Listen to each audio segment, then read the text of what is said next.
इन तस्वीरों की हर तरफ चर्चा हो रही है। चर्चा का कारण यह है कि लाखों लोगों के शामिल होने के बावजूद इस जलसे का आयोजन शांतिपूर्ण और व्यवस्थित तरीके से हुआ। इसमें भाईचारे की मिसाल पेश की।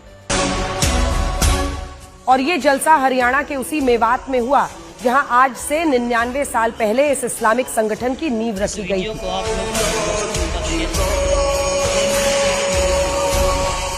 अगर आप इन तस्वीरों को ध्यान से देखेंगे तो आपको दूर दूर तक सिर्फ लोगों का सैलाब नजर आएगा। 3 दिनों तक चलने वाले इस जलसे में अलग अलग शहरों और राज्यों से मुस्लिम समुदाय के कई समूह शामिल हुए और इसमें तबलीगी जमात के अमीर हजरत मौलाना साद भी पहुंचे। इस भीड़ को 1000 से ज्यादा वॉलंटियर्स ने संभाला और इस दौरान जलसे में शामिल होने वाले मुसलमानों के लिए कई तरह की व्यवस्था भी की गई। बड़ी बात है ये, क्योंकि हमारे देश में भीड़ का प्रबंधन नियंत्रण आसान नहीं होता और कई बार इस तरह के आयोजनों में भगदड़ का खतरा बना रहता है। लेकिन तबलीगी जमात के इस जलसे में न सिर्फ 3 लाख लोगों की भीड़ आई, बल्कि इस आयोजन में हिंदू मुस्लिम एकता की मिसाल भी आज पेश की गई।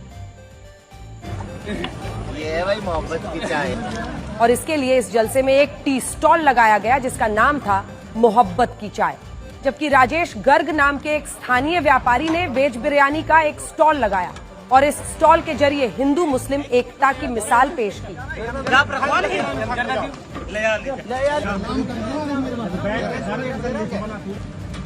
ये पहली बार नहीं है जब देश में इतने बड़े स्तर पर तबलीगी जमात का जलसा हुआ है।